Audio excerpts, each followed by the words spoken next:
Good morning friends. మనం గత వీడియోలో ఫిజికల్ కెమిస్ట్రీకి సంబంధించి కొన్ని టాపిక్లు చూసాం. ఇప్పుడు తిరిగి ఇనార్గానిక్లో ఉన్నటువంటి మెయిన్ గ్రూప్ ఎలిమెంట్స్లో రిమైనింగ్ పార్ట్ మనం చూస్తున్నాం. సో ఇంతకుముందు వీడియోల్లో మెయిన్ గ్రూప్ ఎలిమెంట్స్లో నైట్రోజన్, ఫాస్ఫరస్ గురించి మనం చర్చించాం.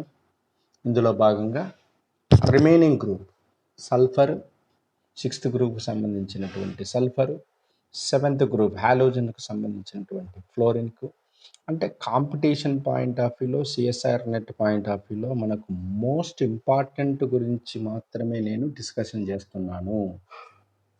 రిమైనింగ్ జనరల్ టాపిక్స్ అనేటివి అందరికీ ఈజీగానే ఉంటాయి కాబట్టి వాటి మీద కాకుండా మెయిన్గా క్రిటికల్గా ఉన్నటువంటి కాన్సెప్ట్ ఏదైతే ఉంటుందో మనకు ఎగ్జామినేషన్ పాయింట్ ఆఫ్ వ్యూలో బాగా ఉపయోగపడేటువంటి వాటి మీదనే నేను ఫోకస్ చేస్తున్నానని గమనించాలి. Okay, right. అందులో భాగంగానే ఈరోజు కెమిస్ట్రీ ఆఫ్ సల్ఫర్ గురించి మనం తెలుసుకున్నాం. So this is the 6th group. 6th గ్రూప్లో ఏముంటాయి? Oxygen, sulphur, selenium, tellurium, polonium. ఇందులో సల్ఫర్ అనేది ఏంటంటే highest value of electron affinity in this group. చూడండి, ఏ గ్రూపులో చూసినా ఫస్ట్ ఎలిమెంట్ కన్నా సెకండ్ ఎలిమెంట్కి, అంటే సెకండ్ పీరియడ్ కన్నా థర్డ్ పీరియడ్కు సంబంధించినటువంటి ఎలిమెంట్స్కి ఎలక్ట్రాన్ అఫినిటీ ఎక్కువగా ఉంటాయి. అలానే మనం 7th గ్రూప్ హాలోజన్స్ కిందకి వచ్చినట్లయితే అక్కడ ఫ్లోరిన్ కన్నా క్లోరిన్కి ఎలక్ట్రాన్ అఫినిటీ ఎక్కువ. ఎందుకు ఎక్కువ అంటే అన్నిటికీ ఒకటే రీజన్. ఫ్లోరిన్ ఆక్సిజన్, అంటే ఈ గ్రూప్లో మనం ఆక్సిజన్ అనుకుంటాం, 7th గ్రూప్కి వచ్చేసరికి ఏంటంటే ఫ్లోరిన్ అనుకుంటాం.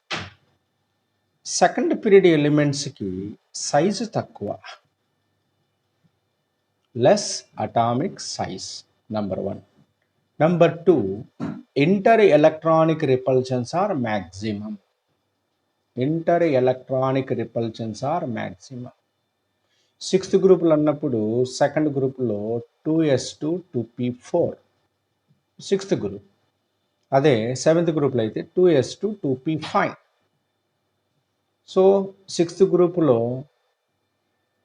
ఈ సెకండ్ పీరియడ్ కాబట్టి సెకండ్ ఆర్బిట్లో మనకి 6 ఎలక్ట్రాన్స్ అనేవి ఉంటాయి కాబట్టి ఆ 6 ఎలక్ట్రాన్స్కి సంబంధించినటువంటి వాల్యూమ్ మాత్రమే ఉంటుంది.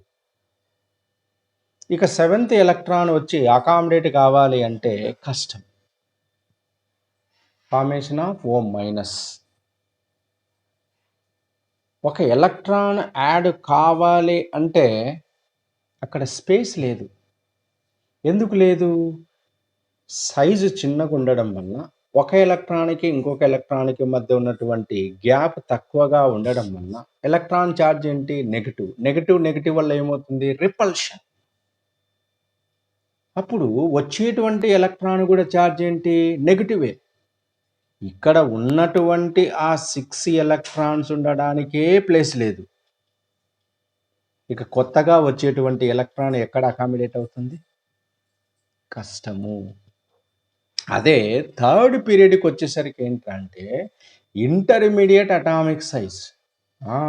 ఇంటర్మీడియట్ అటామిక్ సైజ్ అంటే మరీ అంత అట్రాక్షన్ ఉండదు, మరీ అంత అట్రాక్షన్ లేకుండా ఉండదు, ఉండవలసినటువంటి సైజ్ ఉంటుంది. నెక్స్ట్, ఒక ఎలక్ట్రాన్కి ఇంకొక ఎలక్ట్రాన్కి మధ్య ఉన్నటువంటి గ్యాప్ ఎలా ఉంటుంది అంటే ఎటువంటి ఇంటర్ ఎలక్ట్రానిక్ రిపల్షన్స్ లేనంత గ్యాప్ ఉంటుంది. అప్పుడు ఈజీగా కొత్త ఎలక్ట్రాన్ అనేది అందులో అకామిడేట్ కావచ్చు. ఎందుకు? ఇంటర్మీడియట్ సైజ్ అన్నాం కాబట్టి అట్రాక్షన్ కూడా ఉంటుంది. అలానే 7th గ్రూప్లో కూడా ఏంటంటే మనం ఇదే సమాధానం చెప్తాం. Why fluorine electron affinity is less than chlorine అన్నప్పుడు ఏంటంటే smaller atomic size, inter electronic repulsion, newly coming electron does not accommodate on the valency cell. Okay, chlorine కంటే ఏంటంటే ఇంటర్మీడియట్ సైజు కాబట్టి అక్కడ అట్రాక్షన్ ఫోర్స్ ఉంటుంది. కాకపోతే రిపల్షన్ ఫోర్సెస్ లేనంత distance అనేది ఉంది కాబట్టి ఈజీగా ఎలక్ట్రాన్ అనేది అకామిడేట్ అవుతుంది. ఇక్కడ డౌట్ వస్తుంది, సార్ మరి అయోడిన్కి వచ్చేసరికి ఇంకా లార్జర్ అటామిక్ సైజు కదా, అసలు ఇంకా ఎలక్ట్రానిక్ రిపల్షన్స్ అస్సలు లేవు కదా, మరి ఈజీగా ఎలక్ట్రాన్ యాడ్ కావచ్చు కదా అని అనుకుంటారు. కానీ సైజుగా ఎక్కువ కదా, ఎక్కువ అన్నప్పుడు అట్రాక్షన్ ఫోర్స్ ఉంటుంది కదా, అట్రాక్షన్ ఫోర్స్ లేకపోతే ఎలక్ట్రాన్ తీసుకోలేదు కదా, అది. సో థర్డ్ పీరియడ్ ఎలిమెంట్స్కి ఏంటంటే ఈ బెనిఫిట్ ఉంది కాబట్టి third period elements properties are quite opposite to remaining elements. కాబట్టి ఏ గ్రూప్లో తీసుకున్న ఈ థర్డ్ పీరియడ్ ఎలిమెంట్స్ ప్రాపర్టీస్ అనేటివి ఏంటంటే క్వైట్ ఆపోజిట్ ఉన్నాయి కాబట్టి ఇవి టిపికల్ మెంటాలిటీ కాబట్టి టిపికల్ ఎలిమెంట్స్, బ్రిడ్జ్ ఎలిమెంట్స్. ఓకేనా, right. So sulphur has highest value of electron affinity ఇందులో.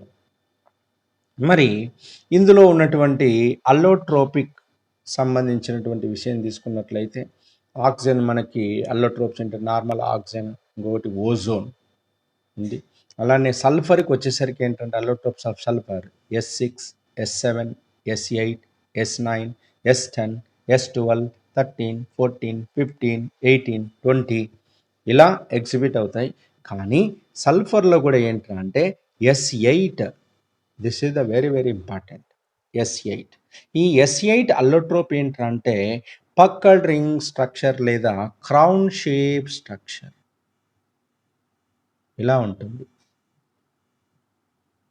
So sulphur sulphur sulphur sulphur sulphur sulphur sulphur, ఓకేనా.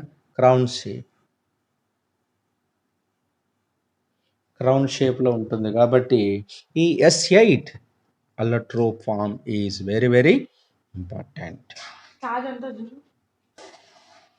Next one, sulphur compounds. కొన్ని సల్ఫర్ కాంపౌండ్స్ని మనం చూద్దాం. Sn plus Cl2 gives rise to SnCl2. ఇక్కడ N అనేది ఏంట్రా అంటే 2 కావచ్చు, 6 కావచ్చు, 8 కావచ్చు. సో 2 ఉంటే S2Cl2, 6 ఉంటే S6Cl2, 8 ఉంటే S8Cl2 ఇలా. ఇందులో చూడండి S6Cl2 S6Cl2 plus Cl2 gives rise to S4Cl2 plus S2Cl2. S4Cl2 plus S2Cl2. Next అలానే S NH4 taken 5 plus Cp2 TiCl2. Cp అంటే చూడండి సైక్లోపెంటాడైనైల్ ఆనయాన్. Cp అంటే ఇది సైక్లోపెంటాడైనైల్ ఆనయాన్. ఈ కాంపౌండ్తో రియాక్షన్ జరిపితే మనకేంటంటే Cp2TiS5 అనేది ఏర్పడుతుంది ప్లస్ NH4Cl. ఇది వెరీ వెరీ ఇంపార్టెంట్. కొన్నిసార్లు ఎగ్జామినేషన్లో కూడా అడిగాడు ఏమొస్తుంది. This is okay. నెక్స్ట్ చూడు Cp2TiS5. ఇక్కడ మీకు డౌట్ రావచ్చు, sir S4, S3, S6, S8 ఇవి కూడా ఏర్పడవచ్చు, కానీ ఈ S5 మాత్రమే ఏర్పడడానికి కారణం ఏంటంటే 6 membered ring. 6 membered ring. 6 membered రింగ్తో ఉన్నటువంటి ఈ సైక్లిక్ కాంపౌండ్ మాత్రమే స్టేబుల్. ఇక S6 కానీ S6 అయిపోయింది అనుకో ఏమవుతుంది, హెప్టా 7 రింగ్ అనేది 7 మెంబర్డ్ రింగ్ అనేది ఏర్పడుతుంది. S7 ఉందనుకో 8 మెంబర్డ్ రింగ్ ఏర్పడుతుంది. S8 ఉందనుకో 9 మెంబర్డ్ రింగ్ ఏర్పడుతుంది. కాబట్టి ఒక్క సల్ఫర్ కాంపౌండ్ పెరిగే కొద్దీ రింగ్ అనేది కూడా పెరుగుతుంది. ఇందులో 6 మెంబర్డ్ రింగ్ చూడండి, titanium, sulphur, sulphur, sulphur, sulphur, sulphur, 6 అయినాయి కదా. So 6 membered ring. This is the very very stable.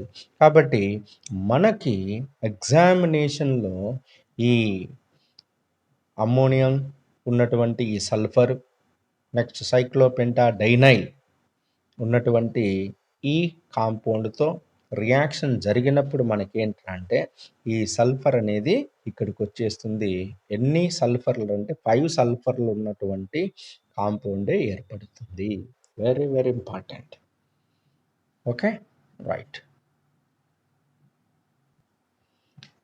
చూడండి, ఇప్పుడు ఈ 5 సల్ఫర్లు ఉన్నటువంటి ఈ 6 మెంబర్డ్ ఈ కాంపౌండ్ను మనం కార్బన్ డైసల్ఫైడ్తో S2Cl2తో రియాక్షన్ జరిపినట్లయితే ఇక్కడ ఎన్ని ఉన్నాయి? 5 సల్ఫర్లు కదా. 5 + 2 ఏమవుతుంది? 7. సో 7 సల్ఫర్లు ఉన్నటువంటి సల్ఫర్ అనేది ఏర్పడుతుంది. అలానే ఇక్కడ కార్బన్ డైసల్ఫైడ్తో S2Cl2 కాకుండా S4Cl2, ఇక్కడ క్లోరిన్ ఉండాలి.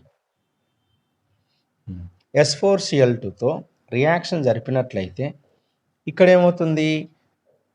ఇక్కడ 5 ఉన్నాయి ఆల్రెడీ. 5 + 4 ఎన్ని? 9. కాబట్టి S9 వస్తుంది. అలానే ఇక్కడ కార్బన్ డైసల్ఫైడ్తో ఇన్ ద ప్రెజెన్స్ ఆఫ్ S6Cl2తో రియాక్షన్ జరిపినట్లయితే ఇక్కడ ఎన్ని ఉన్నాయి? 6 కదా. ఇక్కడ ఎన్ని ఉన్నాయి? 5 కదా. 6 + 5 11. అంటే ఈ సైక్లిక్ కాంపౌండ్ నుంచి మనం S7, S9, S11 వంటి సల్ఫర్లను మనం తయారు చేయవచ్చు. చూడండి, ఎగ్జామినేషన్లో మనకి ఇది ఇస్తాడు. ఈ అమ్మోనియా ప్లస్ ఇన్నప్పుడు X అనేటువంటి కాంపౌండ్ ఏర్పడుతుంది ప్లస్ NH4Cl అంటాడు. ఈ Xను మనం ఏంట్రా అంటే కార్బన్ డైసల్ఫైడ్ S4Cl2తో రియాక్షన్ జరిపినప్పుడు ఏం వస్తుంది? S9 వస్తుందా, S7 వస్తుందా, S11 వస్తుందా అనడానికి పాసిబిలిటీ ఉంది. అప్పుడు X ఏంటో నీకు తెలియాలి. X అనేది ఏంట్రా అంటే ఇది X అంటే ఇది అన్నప్పుడు ఇదే కదా 6 మెంబర్డ్ రింగ్ ఉన్నటువంటి సల్ఫర్ కాంపౌండే కదా. దీంతో మనకేంట్రా అంటే 5 సల్ఫర్లు ఇక్కడ ఉన్నాయి కాబట్టి ఇక ట్రీట్ చేసేటువంటి సల్ఫర్ కాంపౌండ్ ఏదైతే ఉంటుందో అంది సల్ఫర్కి ఈ 5 సల్ఫర్కి యాడ్ చేస్తే వచ్చేదే మనకు ప్రోడక్ట్. అది గుర్తుపెట్టుకోవాలి. ఇది చాలా ఇంపార్టెంట్, అందుకే దీని మీద ట్రై చేశాను. ఓకేనా, రైట్. సో మనం ఇంతకుముందే చెప్పాం, మొత్తం సల్ఫర్ అలోట్రోప్లో S8 is the very very important అన్నాం కాబట్టి మరి ఈ S8 రియాక్షన్స్ మనం చూద్దాం. S8 ఏ కాంపౌండ్తో ఈ S8 రియాక్షన్ జరిగి మనకు ఎటువంటి కాంపౌండ్స్ వస్తుందో చూద్దాం. సో S8ని మనం చూడు, S8 క్లోరిన్తో రియాక్షన్ జరిపితే మనకేం ఏర్పడుతుంది? డైసల్ఫైడ్ డైక్లోరైడ్ అనేది ఏర్పడుతుంది. S2Cl2 అనేటువంటిది ఏర్పడుతుంది. దీన్ని తిరిగి క్లోరిన్తో FeCl3 సమక్షంలో రియాక్షన్ జరిపితే మనకు SCl2 అనేది ఏర్పడుతుంది. 2 మొల్ల SCl2. నెక్స్ట్ అలానే ఫ్లోరిన్తో రియాక్షన్ జరిపితే వాల్యుబుల్ కాంపౌండ్ అయినటువంటి SF6 అనేది ఏర్పడుతుంది. ఇదే S8ను O2తో రియాక్షన్ జరిపితే సల్ఫర్ డయాక్సైడ్ అనేది ఏర్పడుతుంది, SO2. నెక్స్ట్ ఈ S8ను NH4H2S సమక్షంలో రియాక్షన్ జరిపితే మనకి ఇది ఏర్పడుతుంది, NH4 టేకెన్ ట్వైస్ S5 అనేది ఏర్పడుతుంది.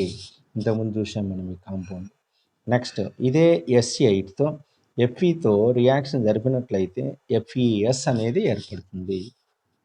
నెక్స్ట్ సోడియంతో రియాక్షన్ జరిగినట్లయితే సోడియం సల్ఫైడ్ అనేది ఏర్పడుతుంది. ఇక S8 NaOHతో రియాక్షన్ జరిపితే sodium sulphide plus hypo Na2S2O3 sodium thiosulphate అనేది ఏర్పడుతుంది.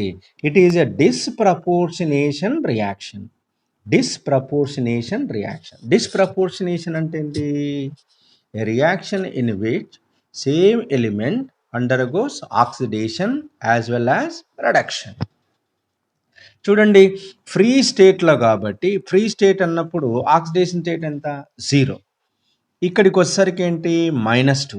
ఇక్కడికి వచ్చేసరికి ఏంటి? ఆక్సిజన్ +2/3 అంటే 0.5 వస్తుంది. చూడండి, ఆక్సిజన్ వచ్చేసి మనకు జనరల్గా -2 కాబట్టి ఇక్కడ -6 వస్తుంది. 2 సోడియంలు కాబట్టి +2. ఓకే, ఇది తెలియదు కాబట్టి 2x.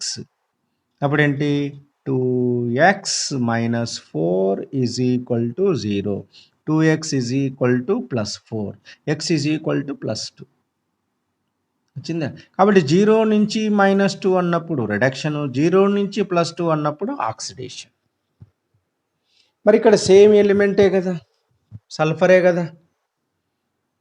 So the same element which undergoes oxidation as well as reduction, such type of reaction is called disproportionation reaction.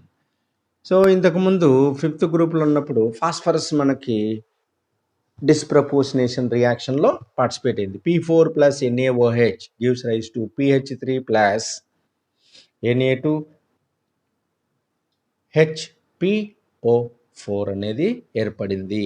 చెప్పామా లేదా? అలానే ఇక్కడ కూడా ఏంటంటే హైపో అనేది ఏర్పడుతుంది. సో అక్కడ ఫాస్ఫరస్ ఏ విధంగా అయితే డిస్ప్రపోర్షనేషన్ రియాక్షన్లో పార్టిసిపేట్ అయిందో ఇక్కడ కూడా సల్ఫర్ అనేది ఏంటంటే డిస్ప్రపోర్షనేషన్ రియాక్షన్లో పార్టిసిపేట్ అయ్యింది. ఇక సల్ఫర్ హైడ్రైడ్లో చూసినట్లయితే H2S చూడాలి. సో ఈ 6th గ్రూపులో హైడ్రైడ్లు చూసినట్లయితే H2O ఆక్సిజన్ యొక్క హైడ్రేట్ను మనం వాటర్ అంటున్నాం, సల్ఫర్ యొక్క హైడ్రేట్ను H2S అంటున్నాం, సెలీనియం యొక్క హైడ్రేట్ను H2SE అంటున్నాం, టెలూరియం యొక్క హైడ్రేట్ను H2TE అంటున్నాం, పొలోనియం యొక్క హైడ్రేట్ను H2PO అంటున్నాం. అయితే ఈ హైడ్రైడ్లు అన్నిట్లలో ఒక వాటర్ మాత్రమే liquid, remaining all are gases due to formation of intermolecular hydrogen bond. ఆక్సిజన్లో ఏమవుతుందంటే ఆక్సిజన్కి హైడ్రోజన్కి మధ్య ఒక వాటర్ మాలిక్యూల్కి ఇంకో వాటర్ మాలిక్యూల్కి మధ్య వీక్ ఎలక్ట్రోస్టాటిక్ అట్రాక్షన్ ఫోర్స్ అనేది ఏర్పడుతుంది కాబట్టి that is called intermolecular hydrogen bond. కాబట్టి దానివల్ల అది లిక్విడ్గా ఉంటుంది. కానీ H2Sలో ఎటువంటి హైడ్రోజన్ బాండ్లు ఉండవు కాబట్టి ఇది gas and it never undergoes any hybridisation. ఆక్సిజన్లో వాటర్లో సెంట్రల్ ఆటమ్ ఆక్సిజన్ కాబట్టి అది sp3 హైబ్రిడైజేషన్. ఇక్కడ సెంట్రల్ ఆటమ్ సల్ఫర్ కాబట్టి ఇది ఎటువంటి హైబ్రిడైజేషన్లో ఇన్వాల్వ్ కాదు. So there is no hybridisation at all. So hybridisation లేదు కాబట్టి అక్కడ బాండ్ స్ట్రెంగ్త్ అనేది ఏంటంటే హైడ్రోజన్కి సల్ఫర్కి మధ్య ఉన్నటువంటి బాండ్ అనేది ప్యూర్ ఆర్బిటాల్ల మధ్య ఉన్నటువంటి ఓవర్లాపింగే. అదే ఆక్సిజన్కి హైడ్రోజన్కి అంటే వాటర్లో ఆక్సిజన్కి హైడ్రోజన్కి మధ్య ఉన్నటువంటి బాండ్ ఏంటంటే హైబ్రిడ్ ఆర్బిటాల్ ఓవర్లాప్. అందువల్ల అది స్ట్రాంగ్, ఇది వీక్. ఓకే, అటువంటి హైడ్రైడ్లో గ్రూప్లో ఉన్నటువంటి హైడ్రైడ్లో సల్ఫర్ హైడ్రైడ్ మనం H2S అంటాం కాబట్టి ఈ H2S యొక్క properties very very important. H2S NaOHతో, జింక్ డ్యూటీరియంతో, నెక్స్ట్ జింక్ ఆక్సైడ్తో ఏ విధంగా అయితే రియాక్షన్ జరుగుతుందో, లెడ్ నైట్రైట్తో, Fe2O3తో, MnO4తో అసిడిక్ మీడియంలో, ఆక్సిజన్తో, అమ్మోనియాతో ఏ విధంగా రియాక్షన్ జరుగుతుంది, మనకి ఏ ప్రోడక్ట్స్ వస్తాయి అనేది మనం చూద్దాం. చూడండి, H2S gives rise to H++ H-. దీన్ని డిసోసియేషన్ కాన్స్టెంట్ K1 అనుకున్నాం. అలానే వచ్చినటువంటి H minus gives rise to H plus plus S minus 2. దీని డిసోసియేషన్ మనం K2 అనుకున్నాం. అయితే ఈ K2 అనేది K1 కన్నా చాలా తక్కువ, చాలా చాలా తక్కువ. కాబట్టి H2S is a weak diprotonic acid. Monoprotonic యాసిడ్గా మాత్రమే పనిచేస్తుంది, కానీ డైప్రోటనిక్ యాసిడ్గా పని చెయ్యదు. చాలా చాలా వీక్. ఎందుకంటే K2 is less than K1. అదే ఒక్క ప్రోటాన్ ఇవ్వడానికి ఏంటంటే అది ఈజీగా ఒక ప్రోటాన్ అనేది ఇస్తుంది. కానీ అలా వచ్చినటువంటి హెచ్ మైనస్ అనేటువంటిది రెండవ ప్రోటాన్ ఇవ్వడానికి అంత విముఖతను ప్రదర్శిస్తుంది. కాబట్టే ఇక్కడ ఏంటంటే సెకండ్ ప్రోటాన్ రావడం అనేది కష్టసాధ్యము. So it is not strong diprotonic acid, it is a weak diprotonic acid. మరి ఈ H2S వీక్ డైప్రోటనిక్ యాసిడ్ కాబట్టి చూడండి, NaOHతో రియాక్షన్ జరిపినప్పుడు ఏంటంటే ఒక హైడ్రోజన్ పోయి NaSH అనేది ఈజీగా ఏర్పడుతుంది.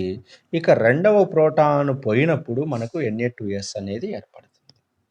అలానే H2S ZnOతో రియాక్షన్ జరిపినట్లయితే మనకు జింక్ సల్ఫైడ్ అనేది ఏర్పడుతుంది.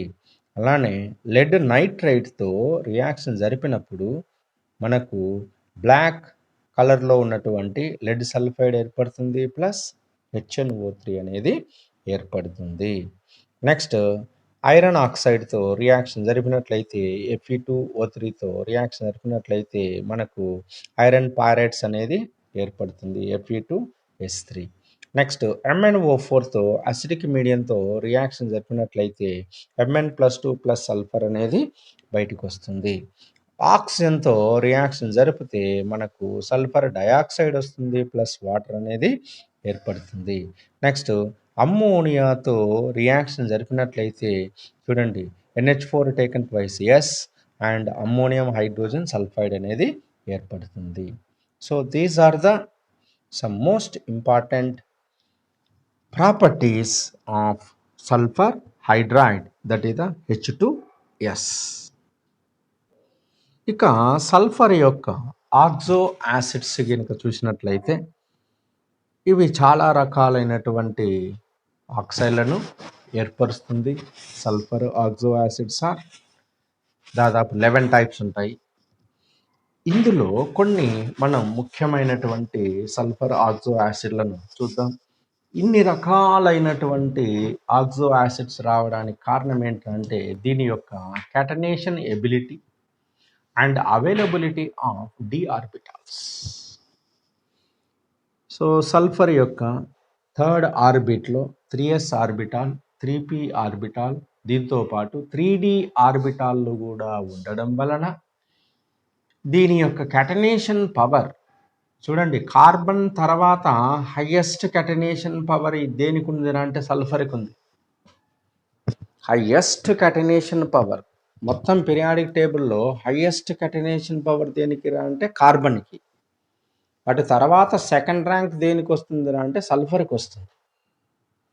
కాబట్టి ఈ సల్ఫర్కి ఏంటంటే d ఆర్బిటాల్లు కూడా అందుబాటులో ఉండడం వలన ఇవి రకరకాలైనటువంటి ఆక్సో యాసిడ్స్, దీనికి ఉన్నటువంటి ఎలక్ట్రాన్ అఫినిటీ ఇవన్నీ కూడా ఫేవరబుల్గా ఉండడం వలన ఇది రకరకాలైనటువంటి ఆక్సో యాసిడ్స్ ఏర్పరుస్తాయి. అందులో number 1 sulphurous acid. Sulphurous acid అంటే H2SO3.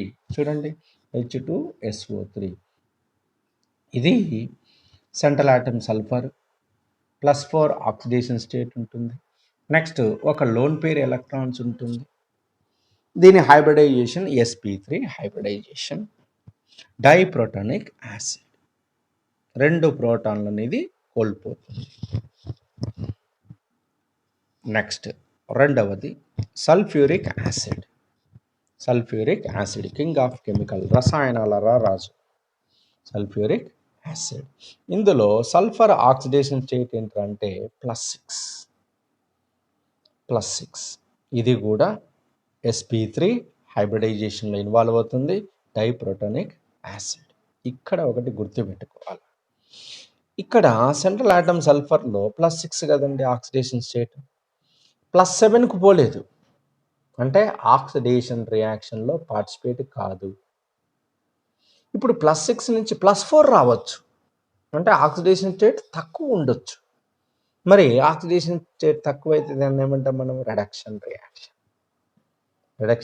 రియాక్షన్. అంటే సల్ఫ్యూరిక్ యాసిడ్ ఏంటంటే ఒక ఆక్సిడైజింగ్ ఏజెంటే కానీ రెడ్యూసింగ్ ఏజెంట్గా పనిచేయదు. రెడ్యూసింగ్ ఏజెంట్ ఏంటి? A substance which participate in the oxidation reaction. Oxidation రియాక్షన్లో పార్టిసిపేట్ అయితే దాన్ని రెడ్యూసింగ్ ఏజెంట్ అంటాం. అదే రిడక్షన్ రియాక్షన్లో పార్టిసిపేట్ అయితే దాన్ని మనం ఆక్సిడైజింగ్ ఏజెంట్ అంటాం. Oxidising agent. మరి +6 నుంచి +7కు పోదు కదా, మరి +6 నుంచి +7కు పోతేనే కదా ఆక్సిడేషన్ నెంబర్లో పెరుగుదల ఉంటేనే కదా మనం ఆక్సిడేషన్ అంటాం. మరి ఇది ఆక్సిడేషన్లో పార్టిసిపేట్ అవుతుందా? కాదు. మరి కాకపోతే దాన్ని మనం రెడ్యూసింగ్ ఏజెంట్ అంటాం? అన్నము. Okay, right. ఈ పైన ఉండేది చూడండి +4 కదా, మరి +4 అన్నప్పుడు ఇది +6 రావడానికి ఛాన్స్ ఉందా? ఉంది. నెక్స్ట్ అలానే +4 నుంచి +2కు రావడానికి ఉందా? ఉంది. అంటే ఇది ఆక్సిడేషన్లో పార్టిసిపేట్ అవుతుంది, రిడక్షన్లో పార్టిసిపేట్ అవుతుంది. కాబట్టి ఇది ఆక్సిడైజింగ్ ఏజెంట్, రెడ్యూసింగ్ ఏజెంట్ రెండిటిగా పనిచేస్తుంది. ఎవరు? Sulphurous acid. ఒక్కటి గుర్తుపెట్టుకోండి, గ్రూపు నంబరు కన్నా తక్కువ ఆక్సిడేషన్ స్టేట్ ఉన్నటువంటి కాంపౌండ్స్ ఏంటంటే రెండిటిగా పనిచేయవచ్చు. అదే గ్రూప్ నంబర్తో సమానమైన ఆక్సిడేషన్ స్టేట్ ఉంటే ఆక్సిడేషన్కి అది పనికిరాదు, రిడక్షన్ మాత్రమే చేస్తుంది. ఇది ఒకటి. ఓకేనా, right.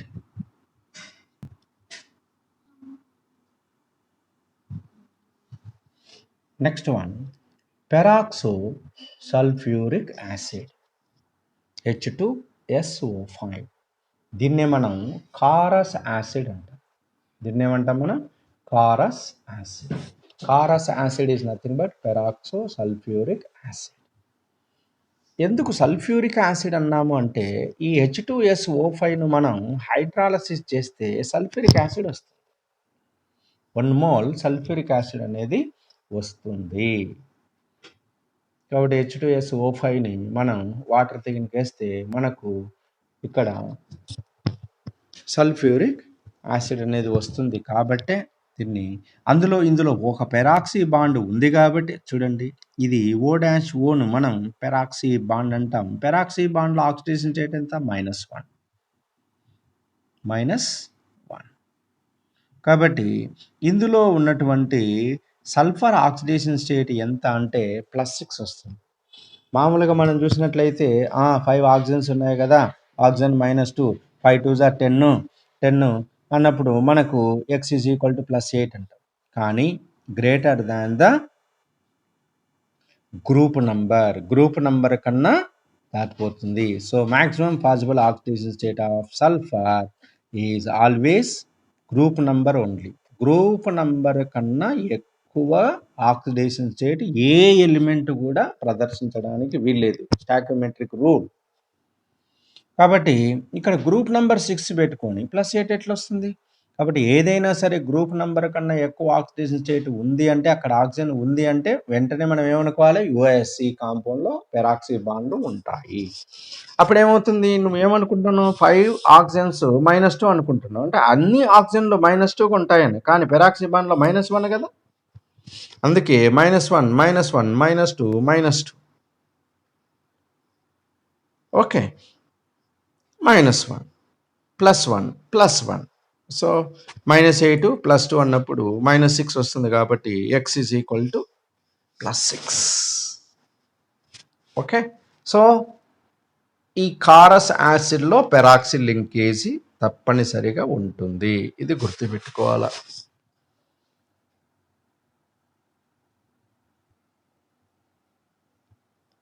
Next one thionic acid series. Thionic అన్నప్పుడు ఏంటంటే S-S లింకేజ్ అనేది తప్పనిసరిగా ఉంటుంది. ఇందులో థయోసల్ఫ్యూరిక్ యాసిడ్. థయోసల్ఫ్యూరిక్ యాసిడ్ అంటే H2S2O3.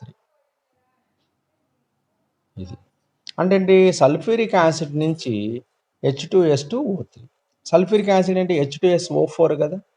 ఇందులో ఒక ఆక్సిజన్ తీసేసి ఒక సల్ఫర్ పెట్టేసినాం అనుకో, అప్పుడు H2S2O3 అనేది ఏర్పడుతుంది. దీని నుంచే మనకు హైపో వచ్చేది. దీన్ని NaOH రియాక్షన్ జరిపితే మనకు Na2S2O3 అనేది ఏర్పడుతుంది కదా. So one oxygen atom is replaced with one sulphur atom. దాంట్లో మనకు థయోసల్ఫిక్ యాసిడ్ అనేది వస్తుంది. చూడండి, S+S డైప్రోటానిక్ యాసిడ్. ఇందులో కూడా sp3 హైబ్రిడైజేషన్. sp3 hybridisation.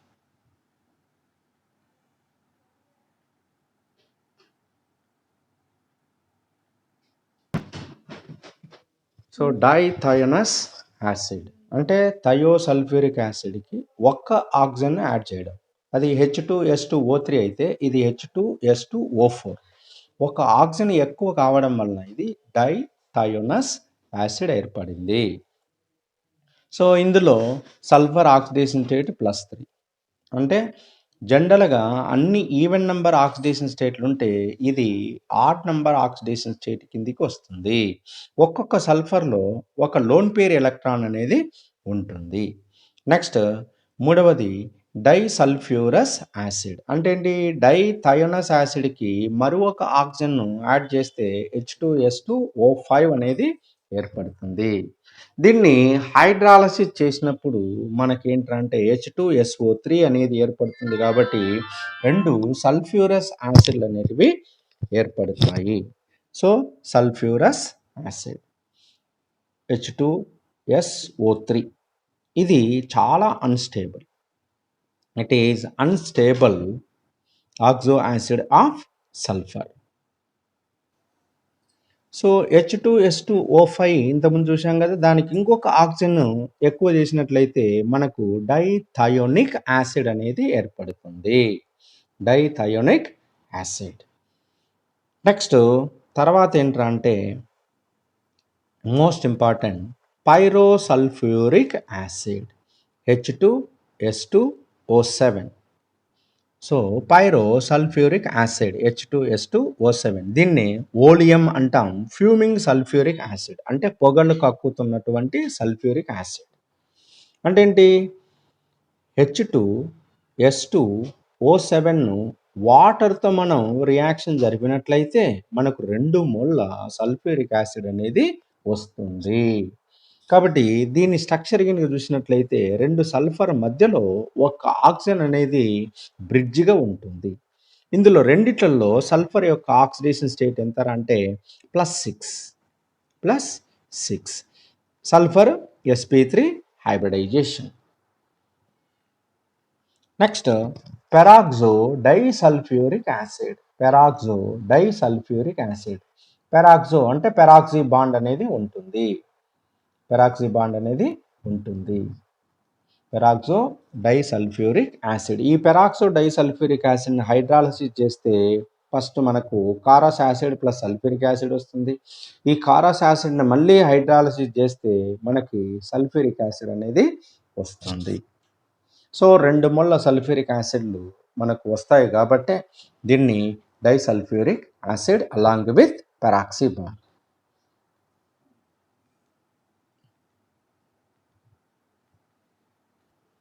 చూడండి, peroxo disulphuric acid peroxy bond. దీనికి ఇంకొక పేరు ఉంది, మార్షల్స్ యాసిడ్. Marshall's acid. దాన్నేమో పెరాక్సో మోనోసల్ఫ్యూరిక్ యాసిడ్, దాన్ని మనం కారస్ యాసిడ్ అన్నాం. దీన్ని మార్షల్ యాసిడ్ అన్నాం.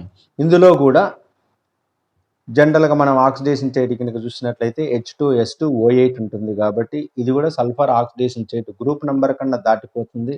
కానీ గ్రూప్ నెంబర్ దాటిపోయిందంటే మనం సింపుల్గా ఏంటంటే గ్రూప్ నెంబర్ పెట్టేయాలి డ్యూ టు పెరాక్సీ బాండ్. మరి ఈ సల్ఫ్యూరిక్ యాసిడ్ ఇండస్ట్రియల్ మెథడ్లో ఏ విధంగా మనం ప్రిపేర్ చేస్తాం. కాంటాక్ట్ ప్రాసెస్ ఇది మనకు లీ చార్లే ప్రిన్సిపల్లో కూడా మనకు చాలా చాలా ఇంపార్టెంట్ కాబట్టి, సో ఇక్కడ V2O5 వెనీడియం పెంటాక్సైడ్ అనేది ఏంటంటే క్యాటలిస్ట్గా పనిచేస్తుంది. చూడండి, sulphur plus oxygen gives rise to SO2 ఏర్పడుతుంది. ఈ SO2 తిరిగి ఆక్సిజన్తో రియాక్షన్ జరిగినట్లయితే 450 డిగ్రీ సెంటీగ్రేడ్ వద్ద వెనీడియం పెంటాక్సైడ్ కానీ లేదా సిలికా సమక్షంలో కానీ చర్య జరిపినట్లయితే SO3 అనేది ఏర్పడుతుంది. ఈ SO3ని సల్ఫ్యూరిక్ యాసిడ్ 98% సల్ఫ్యూరిక్ యాసిడ్తో 400 కెల్విన్ వద్ద రియాక్షన్ జరిపితే మనకు ఓలియం అనేది ఏర్పడుతుంది. ఈ ఓలియంను వాటర్తో రియాక్షన్ జరిపితే మనకు సల్ఫ్యూరిక్ యాసిడ్ అనేది వస్తుంది. ఇది కాంటాక్ట్ ప్రాసెస్లో. అయితే ఇక్కడ మనకు ఒక ప్రశ్న ఉద్భవిస్తుంది, ఏంటంటే SO3 ఏర్పడిన తర్వాత దీన్ని SO3ని వాటర్తో రియాక్షన్ జరిపితే ఇక డైరెక్ట్గా సల్ఫ్యూరిక్ యాసిడ్ వస్తుంది కదా, మళ్ళీ సల్ఫ్యూరిక్ యాసిడ్ కలిపి ఓలియం తయారు చేసి ఓలియంను వాటర్తో రియాక్షన్ జరిపి మళ్ళీ సల్ఫ్యూరిక్ యాసిడ్, ఇంత ప్రాసెస్ ఎందుకు? SO3 plus H2O gives rise to H2SO4 అని తక్కువ మనం రాస్తాం కదా, మరి అలా జరపొచ్చు కదా అంట. జరపలేం. ఎందుకంటే SO3ని వాటర్తో రియాక్షన్ జరిపితే it is the highly exothermic reaction. అందులో వచ్చేటువంటి సల్ఫ్యూరిక్ యాసిడ్ వేపర్స్ ఏమవుతాయంటే వాటర్తో ఇంటరాక్ట్ అయిపోతాయి. కాబట్టి మనం సల్ఫ్యూరిక్ యాసిడ్ని పొందలేము. ఇంప్రాక్టికల్లీ ఇట్ ఈస్ నాట్ పాసిబుల్. చాలామందికి వచ్చేటువంటి డౌట్ ఏంటంటే అదే. చూడండి, why we don't mix SO3 with H2O to form H2SO4?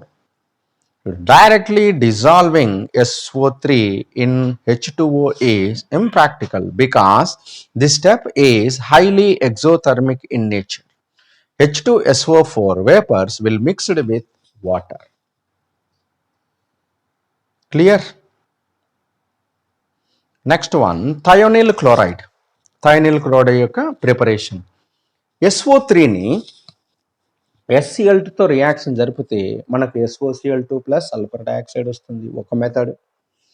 SO2ను COCl2తో reaction జరిపితే మనకు SOCl2 ప్లస్ కార్బన్ డయాక్సైడ్ వస్తుంది.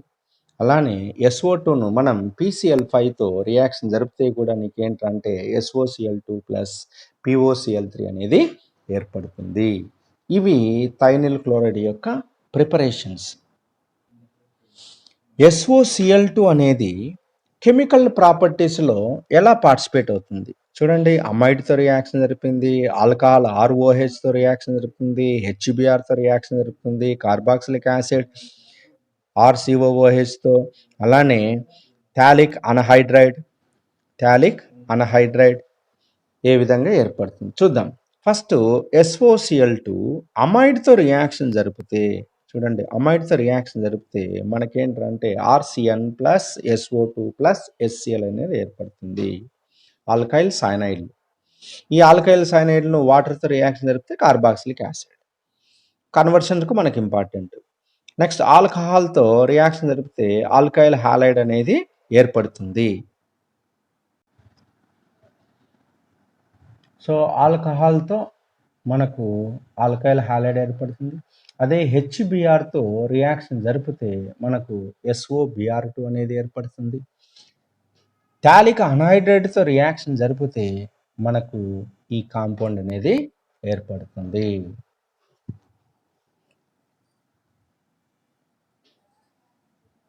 Okay, right. Next compound SO2Cl2. దీన్ని సల్ఫ్యూరిల్ క్లోరైడ్ అంటాం. ఏమంటాం? సల్ఫ్యూరిల్ క్లోరైడ్. దీన్ని ఎలా తయారు చేస్తాం? సల్ఫర్ డయాక్సైడ్ని క్లోరిన్తో రియాక్షన్ జరిపినట్లయితే SO2Cl2 ఏర్పడుతుంది. ఇక్కడ యాక్టివేటెడ్ చార్కోల్ సమక్షంలో మనకు SO2Cl2 అనేది ఏర్పడుతుంది. ఇలా వచ్చినటువంటి SO2Cl2 కెమికల్ ప్రాపర్టీస్లో ఎలా ఉంటుంది చూద్దాం. What are the chemical properties of sulphuryl chloride? చూడండి, ఫస్ట్ వాటర్తో రియాక్షన్ జరుపుదాం. sulfuryl chloride react with water to give sulfuric acid plus 2 HCl. So oxidation state does not change.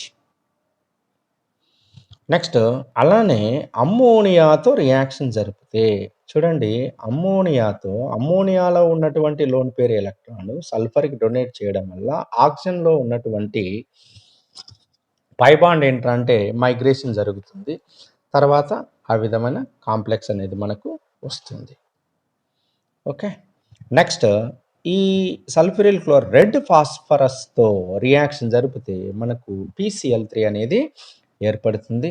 అలానే సైక్లోహెక్సిన్తో రియాక్షన్ జరిపినట్లయితే ఇక్కడ అడిషన్ రియాక్షన్ జరిగి 2 క్లోరిన్లు జరిగి మనకు సల్ఫర్ డయాక్సైడ్ అనేది బయటకు వచ్చేస్తుంది.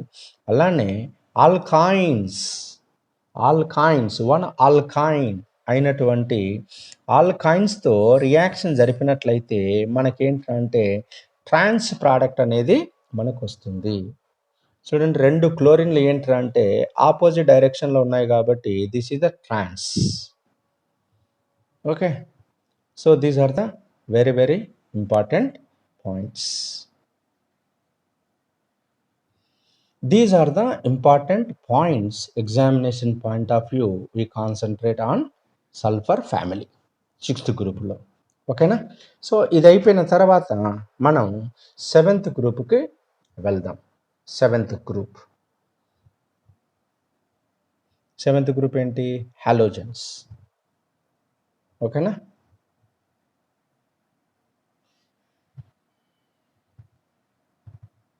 సో మీ అందరికి కూడా చెప్తున్నాను, మరొకసారి చెప్తున్నాను, మన మిత్రులకి ఈ వీడియోను చేరవేసి ఎక్కువ మంది సబ్స్క్రైబ్ చేసేటువంటి వర్క్ను మీకు అప్పగిస్తున్నాను. కాబట్టి సాధ్యమైనంత వరకు మనం విజ్ఞానాన్ని 10 మందికి పంచుదాం. అందరూ మంచి విజ్ఞానవంతులు కావాలనేది మన యొక్క ఆకాంక్ష, ఈ యజ్ఞం యొక్క థీమ్. ఓకేనా?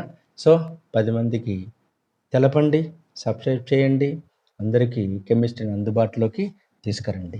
సో నెక్స్ట్ వీడియోలో మనం ఏంటంటే హాలోజన్స్ సంబంధించినటువంటి వీడియో నేను అప్లోడ్ చేస్తాను. ఓకే, అంతవరకు గుడ్ బై.